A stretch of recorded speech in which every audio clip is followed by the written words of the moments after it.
Alright, hello everyone and welcome back to my Fallout 4 Mod Spotlight series, where today we are having a look at the SPAS 12 mod, which is being made by user Sayaheka.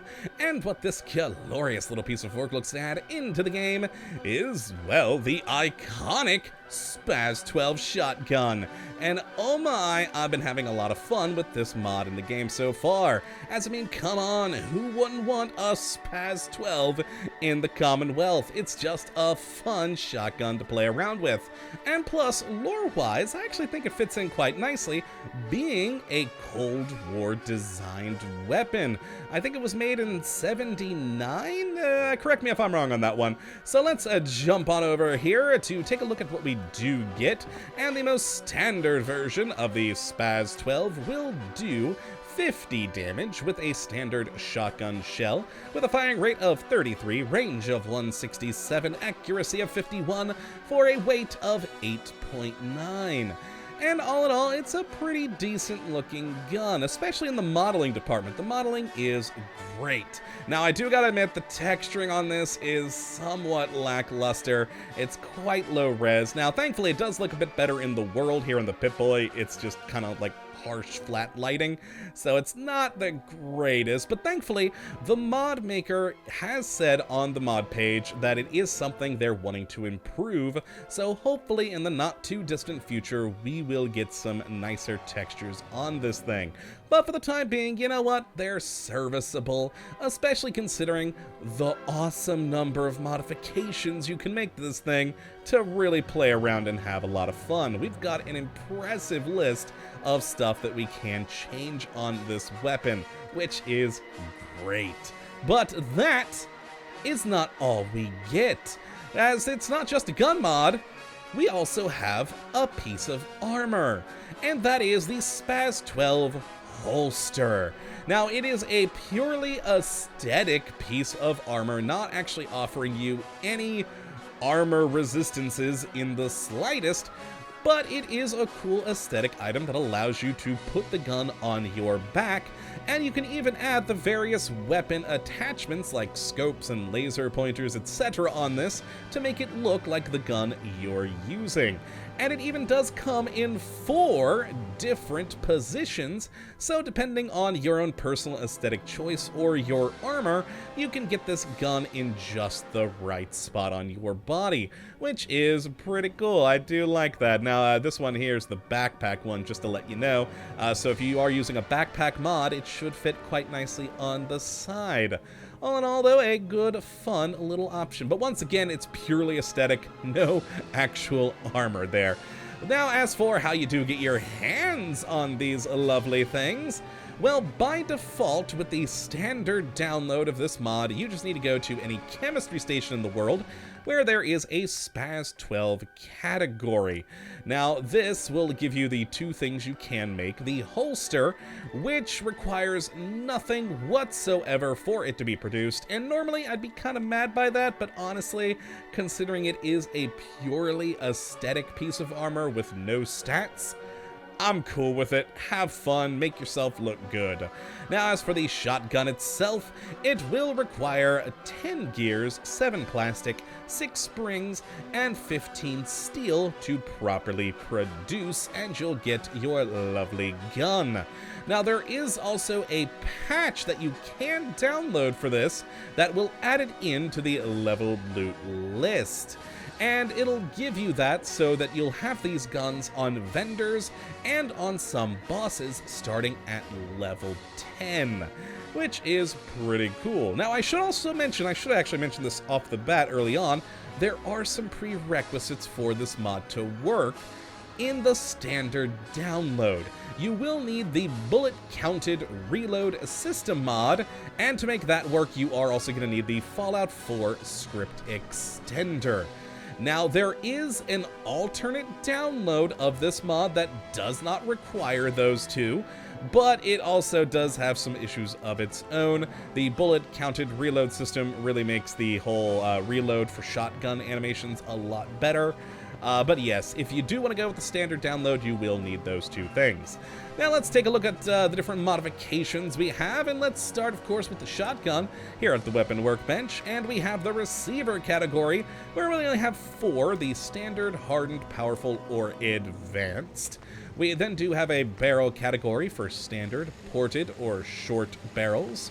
We then have the stock, where we have a fun little selection of either none, a tactic stock folded with an OKP sight on top, a tactic stock unfolded, and an extended stock.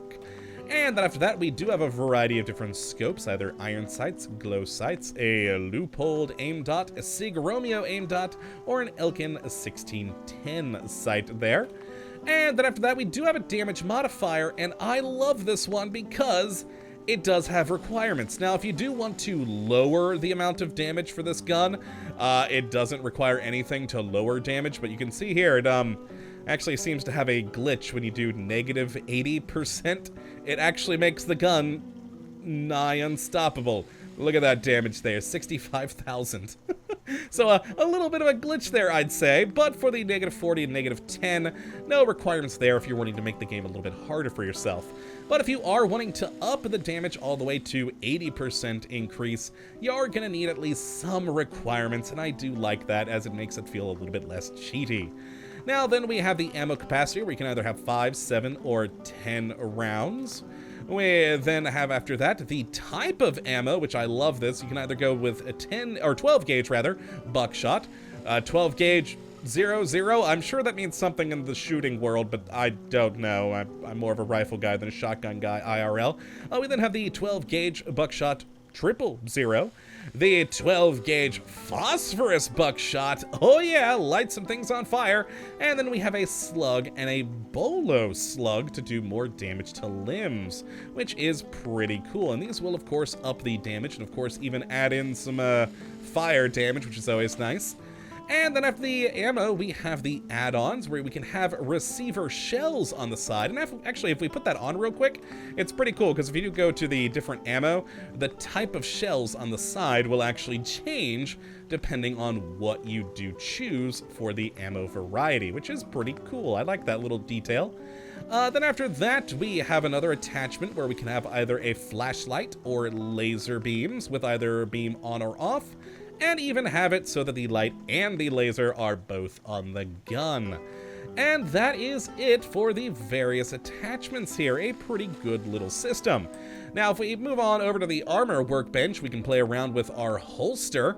And here, you're going to have the same either short or standard barrel. You have all the same sights in here to play with. You have the different stocks, though a bit more simplistic. You then have the different positions of either the back, backpack, hip, or patrol ready, and then the different attachments, laser, light, or both, etc. And finally, the shells on the side, so that you can make this gun look as close to the weapon you're wanting to use as possible. Now, one slight issue I have with it is you can kind of see on the back, it's a little bit oddly offset, especially on some of the other ones over here.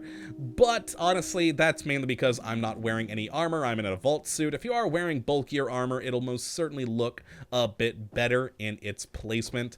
I think, no, actually, the front position one doesn't look too bad. But the models on these are a little bit off, as you can see. They seem to have a very large collider for the guns. If you place one on the crown, it sort of floats up above a bit. Minor little thing, but still, it's a thing. Now let's take some shots with this and start with the standard version first. And there we go. Good, smooth reload animation. Put in the new shells, and let's do a test of the kick. Not too bad, pretty controllable recoil there. Very nice. And with the firing rate, I mean, it is a semi-automatic shotgun. How could you not love that? It is wonderful. And yeah, that's the standard one. Let me actually grab my nice other ones here that I made. Forgot to grab those earlier. Got a crippling and an incendiary one, and let's do the crippling first. This one is using the bolo slugs and does 202 damage. This is the highest I was able to get this thing to do, and that's That's nothing to laugh about there. That is 202 damage. That is pretty wonderful. And with the slug, you got some better range on it. So it is a little bit better with the range. And then, of course, we've got the incendiary one, because, I mean, why not? I've got the folded stock with the sight on top of it, and the 10-round one, but hey, let's hit fire this bad boy, because fire. Oh, yeah. Oh, yeah. Who doesn't love some glorious incendiary rounds? They're just beautiful. I really do love these things. It is pretty great. Who doesn't love some fire in their weaponry? But let's go take a look at these against our usual test subjects of Randy and Will, who I'm pretty sure are actually here today. They got a slight reprieve last episode, but yep, there's good old Will. You know what? We'll take him down with the crippling one. And, yeah, Will, let's just bring you back to life here for a moment. There we go, and bye-bye. Oh, ooh, oh, actually, did I? Oh, I actually think I didn't put the slugs in this one. It is the crippling, though. Yeah, I actually just noticed this. This is, let me actually take a look at the Pip-Boy here. We actually may have found another bug. Oh, yeah, I guess the bolo shell isn't technically a slug because it's multiple things with the wire wrapped around. Never mind. That actually does make sense. I was just curious why we hit on either side of Will there. No, that makes sense now. That makes sense now. In fact, let me fire. Is that doing... Oh, yeah, it actually does seem to have 2 different hit points. That makes sense. That makes sense. Okay, I learned something. Lovely. All right, let's switch over to the incendiary one and bring back Randy. I'm sorry, my friend, but you got to rest last time. Bye-bye. Oh, yeah, I do love incendiary rounds. They are wonderful. But yes, that is the SPAS 12 mod. It's a great little shotgun that once the texturing does get fixed, is going to be probably my favorite shotgun mod in the game, to be completely honest with you. It's a SPAS 12. How could you not want this in your game, especially with some beautiful incendiary ammunition? But that is going to be it for this episode, my friends. If you have enjoyed this and would like to check this mod out for yourself, you can have a look at the link in the description, as per usual.